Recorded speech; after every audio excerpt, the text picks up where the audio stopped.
Continuing now on Daf Zayin Amid Beis, 3 lines down from the top. Omar Mar, Omar Rebbe, Nirim Divrei Rabbi Yossi ben Muchlot, Divrei Rabbi Meir ben Muzgar.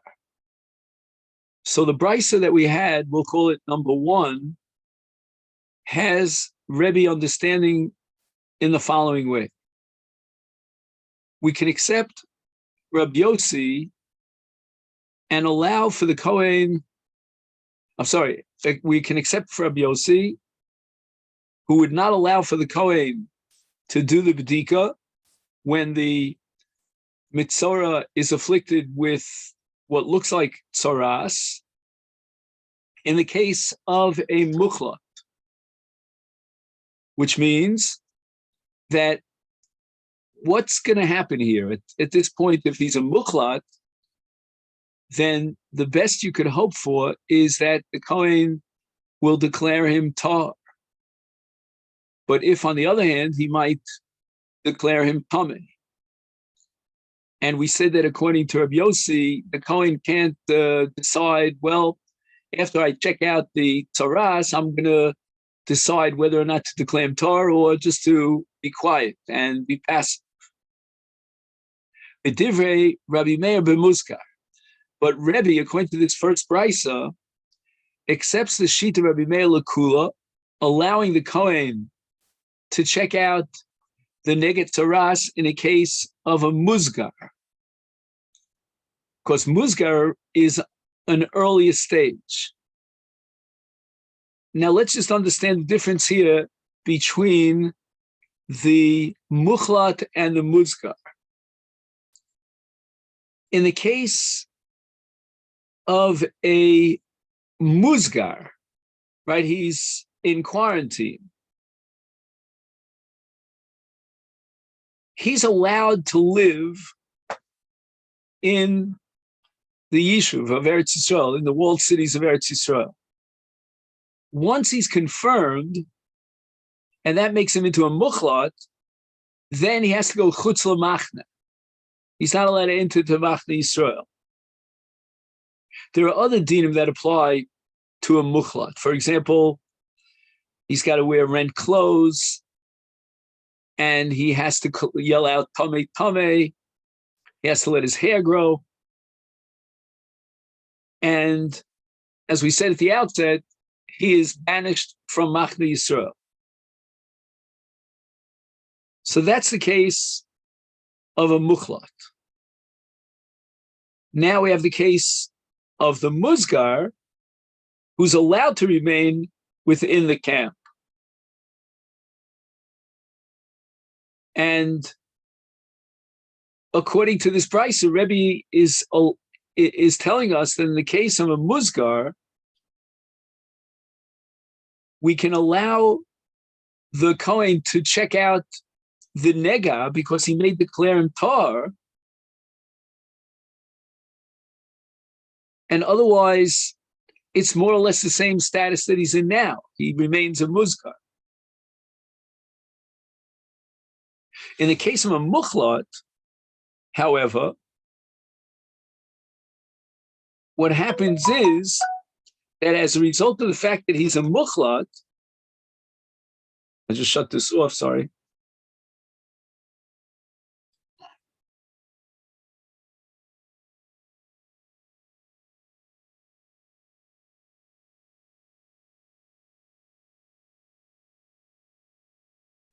Then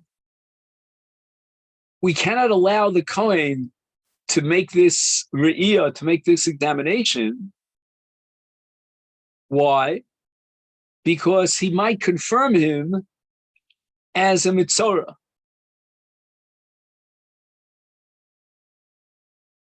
And the Gemara asks for Tanya Ipcha. We have a brisa that has it just in the opposite direction.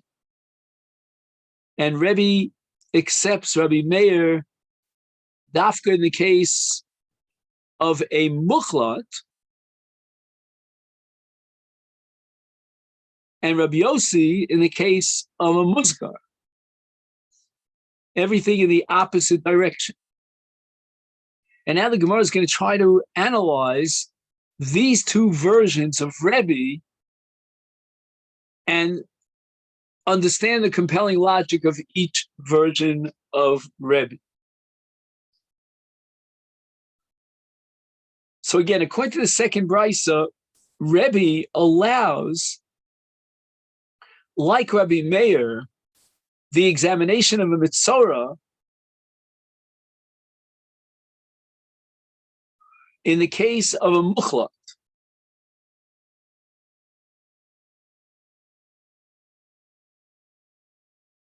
But he's machmir like Rabbi Yossi in the case of a muzgar. Just the opposite of what we said in the first brisa. Tanoihi aliba de Rebbe, what is at the heart of the issue? Mar savar tzavta di alma adifle, umar savar tzavta di ishto adifale. We're going to have a machlokes here about what might disturb the mitzorah's simchas yontif. And it all depends upon weighing two possibilities. One is to bring him back into the machne, but at the same time prohibit him to have relations with his wife. And the other option is to leave him in the state in which he cannot enter into the machne, but he's allowed to have relations with his wife. There's going to be a trade-off in each direction. So let's go back again and review what happens when a muskar becomes a mukhlat. As a result of becoming a mukhlat, he gets sent out of the machne. He is still allowed to have a relationship with his wife. So that's the state of a muzgar. Once he's a mukhlat, then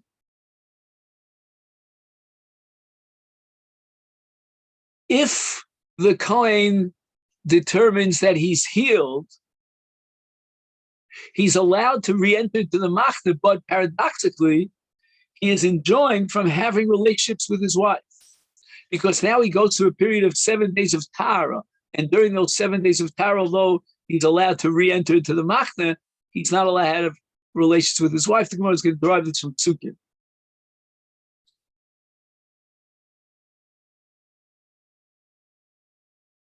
So let's understand now, if we can, the machlokas between these two versions of Rebbe.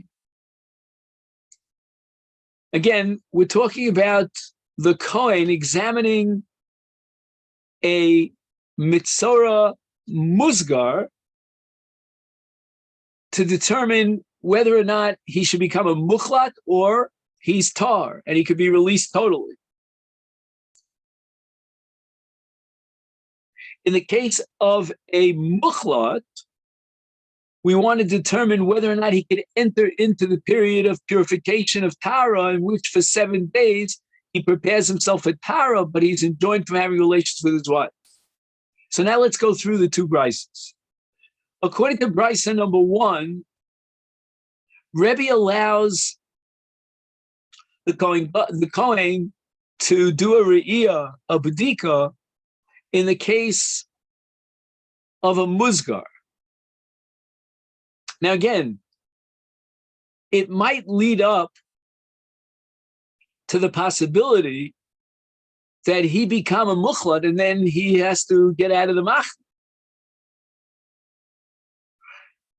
And Rebbe will prohibit a bedikas mitzorah in the case of a mukhlat, where the purpose of the bedika might mean that he's healed and he starts the process of Tara. But again, as we said before, he'll be enjoined from having a relationship with his wife during Yontif, because we're talking about Yontif. Now, according to the second brisa, Rebbe will not allow for a bedika of a mitzora who's musgar, because again, that might lead to his getting thrown out of the machne if he becomes a muchlat. But Rebbe is matir the bedika of a muchlat, which would mean that if he's healed, he can rejoin the machne, even though he'll be enjoined from having a relationship with his wife. So let's start backwards. Let's start with the second, Brisa number 2. According to Brisa number 2, when we analyze the mindset of the Mitzorah, and we try to figure out in this toss-up where he would be, what would be his preference, so the answer is that Savta de Ishto Adifale. Rebbe is going to accept Rabbi Meir's Shita in the case of a muchlat, again on Chol Moed, of course. If he determines that he's still tamei, so he's still tamei, nothing has changed, just status quo. However, if he determines that he's tar, he's allowed to re-enter the Machne Yisrael, even at the expense of being usher to his wife. And that's called Savta di Alma Adifole. And that reflects the sheet of the second Brisa. So his main primary desire at this point in life, when he has this conflict, is to rejoin the Machne. And if in the case of a Mukhlat, who has been evicted from the Machne, he's just plotting, so to speak, for the Kohen to determine that he can re-enter the Machne and he can enter into the purification period, even though it means that he'll have to sacrifice a relationship with his wife. But that's less important to him than living B'tzavta. B'tzavta D'Alma. B'tzavta D'Alma means together with the people in the Machne. Now let's go on and turn the clock back to the first Brisa, Brisa number 1. Oh, wait a minute. Let's finish up Brisa number 2. In what scenario does Rebbe prohibit the Kohen from making an examination? That's in the case of a Musgar. Why? Because the Musgar is allowed to live in the camp. And if the Kohen sees the Neged and determines that he's a Mukhlat, he'll have to go out of the camp. Now we go back to the first Brisa. In the first Brisa, Rebbe is going to allow for a B'dikas Kohen in a Musgar case, but not in a Mukhlat case. Why? Because Savta de Ishto Adifale, what's primary in his, shall we say, hierarchy of values, is to spend Yontif with intimacy with his wife. Even if it means, as a result, he might have to be put away from the Machne. He'll be excluded and sent out of the Machne. So therefore, if we're talking about a Mukhlat, then the Kohen could examine him because he might determine that he's tar. And if he determines that he's tar, then that's pure game, right? Just one second. So we're talking about, I'm sorry, what I meant to say, we're talking about a Musgar. That's what I meant to say. So in the case of a Musgar, Divrei Rabbi Meir, meaning Rebbe is going to allow it, the examination. Why? Because if the Kohen determines that he's tar,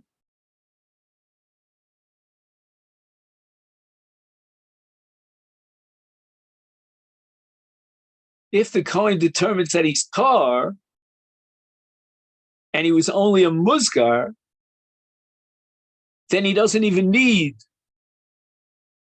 a purification process. That's in the case of a muzgar.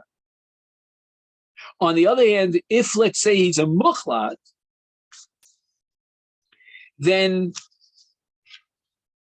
if he determines that he's tar, now he has to undergo a 7-day period of tara, in which case he's also enjoined from his wife.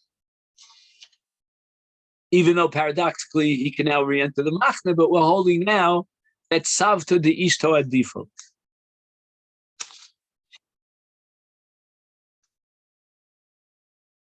Now the Gemara questions one of the basic assumptions that underlies the entire sugi that we learned. The name of the mukhlat amita, that after he becomes a mukhlat, he's allowed, to say, even though he's a mukhlat, he's mutter be'ishto until the Kohen determines that he's tar. That's true. For Tanya, and I'll prove it to you from a brayso. V'yoshav michutz la'olo shivas yom. So all the psukim we're going to learn are in Vayikra Perek Yud, and the Torah says that he has to pitch his tent for 7 days, chutz li'olo, outside of the oil. She'asur v'tashmish amita. So according to this first Tana in the brayso, we assume that chutz li'olo michutz li'ishto. Ein olo el ishto shenemar lecha emor lahem shuba lachem li'olecha. That's after the prisha at Matan Torah. So olechem is ishto. So during the period of purification, he's asur b'tashmish amita be'ishto. So the pasuk of v'yashav michutz la'olo is a reference to the 7-day period of Tara, after he was a mukhlat, and now the Kohen says he's finished. There's no longer tzaras. He was nirpa, he was healed from his tzaras. Now, all this is only during the purification period. It doesn't apply earlier. And it's derived from that pasuk Kohen Tanakh. Rabbi Yehuda offers an alternative source to derive this halacha. And in Yechezkel, where Yechezkel dedicates part of at least Perek Memdal to the Mitzorah, he said, Shivas Yomim Yispru Lo. That during this period of purification, he has to count 7 days. And we darshan, says Rabbi Yehuda, Yemei Sfiro v'lo Yemei Chiluto. Sphiro means the 7 days of Tara, and during that period of time, he is enjoined from having a relationship with his wife. As we saw in the pasuk, Yoshav michutz la'olo shivas yomim.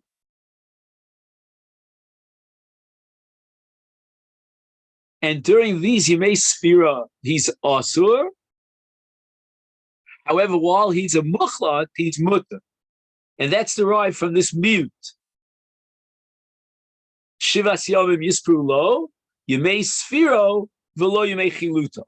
That the Isur Tashmish Hamita only applies during Yemei Asfira, which are the 7 days of Tara, and not earlier during the period even when he's a mukhlat.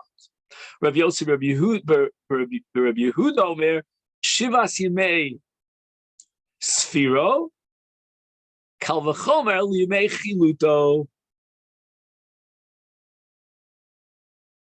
Meaning that according to this shita, Rabbi Yossi, Rabbi Yehuda, if during the days of counting Zion as part of his tahara process, the Torah nevertheless enjoins him from having a relationship with his wife, how much more so during the days of Hezger, and of course when he's a mukhlat.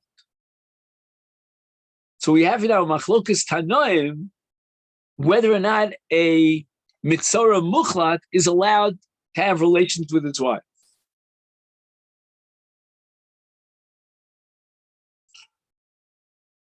Now, once he's a mukhlat, as we said, he's also b'machne. Once the Kohen examines him and determines that he's finished with his tzaras, he's allowed to re-enter the machne, and that starts his 7 sphera of tara, of purification. So we're much more mekil after he makes the transition from mukhlat to tara, to Zion, sphera Zion Yimei Tara, because we allow him to re-enter into the machne after, once he enters into the days of Tara. And if during the days of Tara he's also b'tashmish hamita with his wife, then how much more so with a kal v'chomer during Yemei Chaluto. The Omer Rabbi Chia.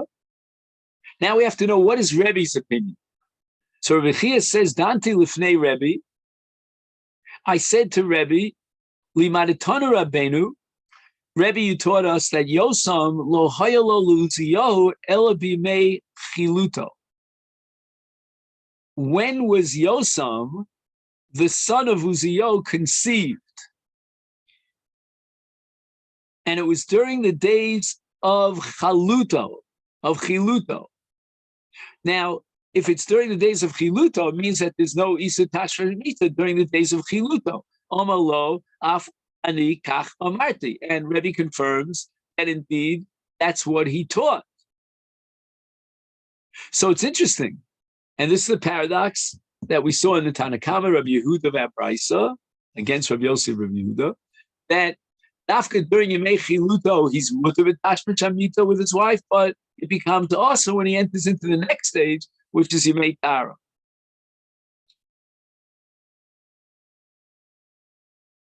Now, if that be the case, if we're holding like the svara of Savta de Ishto Adifole,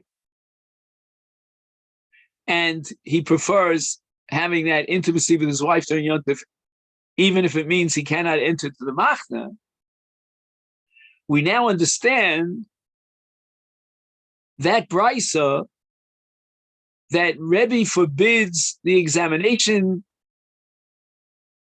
of a Mitzorah Mukhlat during Yom Tov.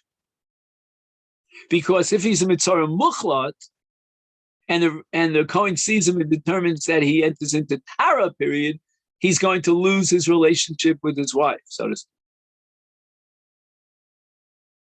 But what about this machlokas here about how we derive these halachas? Rabbi Yosef, Rabbi Yehuda Savar, Gali Rachmana b'mei Sfiro, the Kolshke b'mei Chiluto.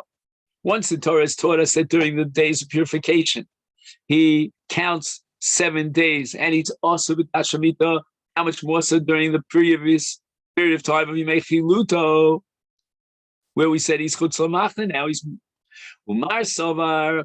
Rabbi Yehuda holds my de Goli Goli, my de Lo Goli Lo Goli. In other words, we're not going to derive anything from a Kal V'chomer here. The Torah only revealed that there's a prohibition of Ishto during Sfiras Yemei Tara, and the Torah never said anything with regard to Yemei Chiluta. Now, again, Rabbi Meir and Rabbi Yossi disagree as to whether or not a Kohen who sees the Re'iyah of a Tzaras, whether he has the discretion to make the decision as to whether he will declare him Tamei or not. But everybody agrees that the Tumah depends upon the declaration of the Kohen. So the Gemara asks Lememer de Kohen Talia Milsa, and Gemara says in no one can become Tamei with Tumas Tzaras without a declaration of the Kohen. And this is derived from the pasuk Biyom Heraos Bo. The pasuk is in Perek Yud Gimel of Sefer Vayikra, and we're talking about a person who is covered with tzaras from head to toe. And such a person is considered tar. That's the paradox. If a small portion of his flesh returns to normal, he becomes tamei. Since the tzaras no longer covers his entire body, And the Brisa focuses on the opening word of the phrase of this verse, ubayom. And we read it as a mute. When it says ubayom hiraos, the day that healthy flesh is observed on it, it shall become tameh. Yom, yesh yom shata roebo, v'yesh yom she'iyata roebo. There are days in which the Kohen could delay examining the tzaras and declaring him as a mitzorah. And what are those days that iyata roebo? Chasan shenolad bo nega. A chasan after his marriage gets shivas yimei mishta. We don't want to upset those shivas yimei mishta, and therefore we will delay re'iyas tzaras until after the shivas yimei mishta. Lo ulebeso uleksuso. So we're going to be makil and delay the re'iyah, not only in the case of lo, where his body has tzaras, but there are two other categories of tzaras, and that's tzaras habatim and tzaras begodim. And in those cases, likewise, we will delay it until after the yom.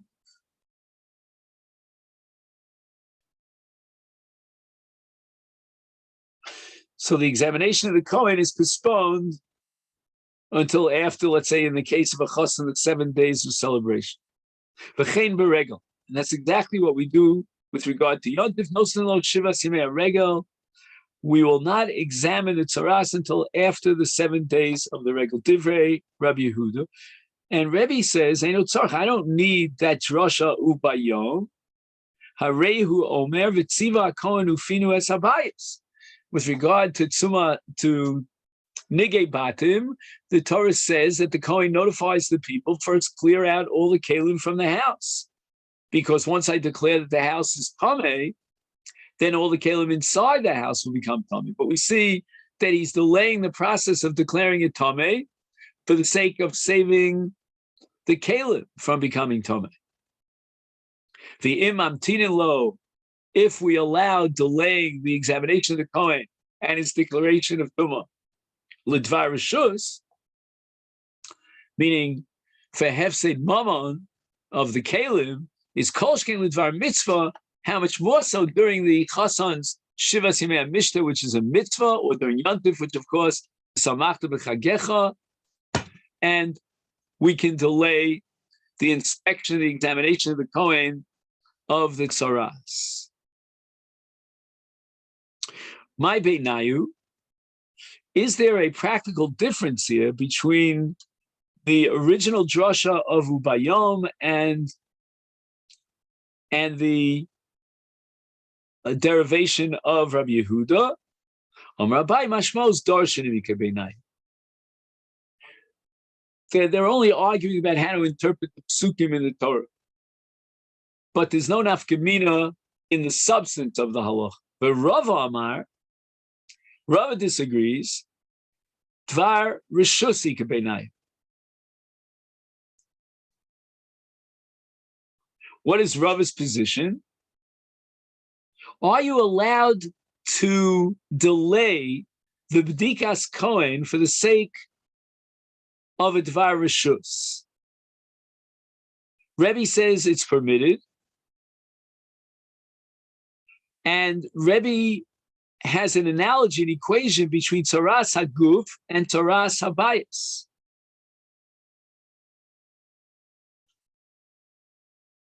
And if in Tzaras HaBayis for a Dvar Rishus, we allow delay of the examination and the determination of the Tumah, the establishment of the Tumah, then we'll do so for a Dvar Mitzvah as well.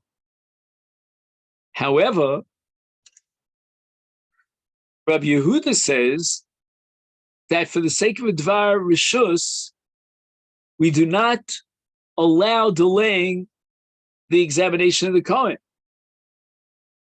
You'll ask me, what about the case of Nigei Batim, where the Torah says, V'tzivo kanu pidu es habayis? And the answer is that the Torah is going to be more machmir on what's called Tuma Yotis Migufo than Tuma in Begadim or in Batin. So that, according to Rabbi Yehuda,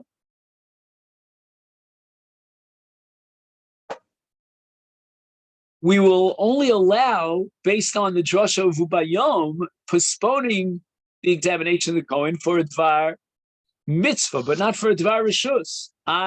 In the case of Batim, Upinu es Abayis, we allow for delaying the examination simply for a Dvar Rishus. And the answer is that's because of the Kula, the special Kula of Nigei Batim vis-a-vis Tzaras. So in Tzaras, if it's not for the sake of a mitzvah, then the Kohen has to do the examination immediately according to Rabbi Yehuda.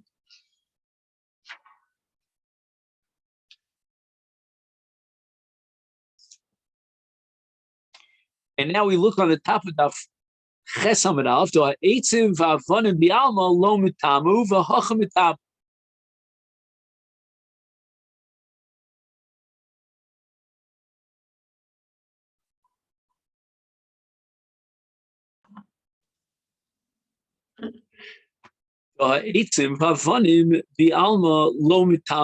mitamu. As a general rule, Kli Eitz, if it doesn't have a base kibble, that's called Pshute Kli Eitz, it's not Makabal Tum. But here, in the case of Nigei Abatim, the Torah was Machber, it's a special Chidush, and these Kalim are Makabal Tumah. And therefore, the Torah, when it says take out these Kalim from the bias, that they shouldn't become contaminated with Tumah, included in that is Pshute Kli Eitz and Kli Even.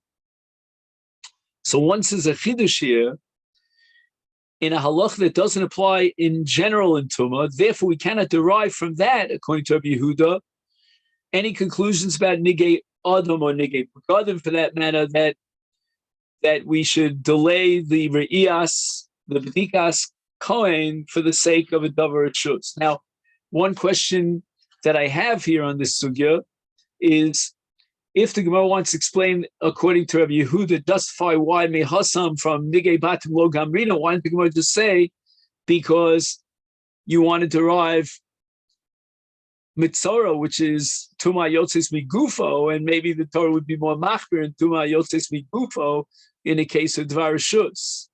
The Gemara doesn't offer that, possibly because the Gemara is dealing with Nigei Batim Begadim as well, and in the case of Nigei Begadim, we're not dealing with Tuma Yotzes Miguf. Also, another discussion that we have to address here, if we would learn this be'iyun, would be Shivas Yimei Mishnah. Is that Doraisa? The assumption here is that it's Doraisa, but we know that Shivas Yimei Mishnah is D'Rabbanan. In any event, here's where we're going to stop here on the top of Daf Ches Amud Aleph, and that'll be tomorrow's Daf in Mirz Hashem.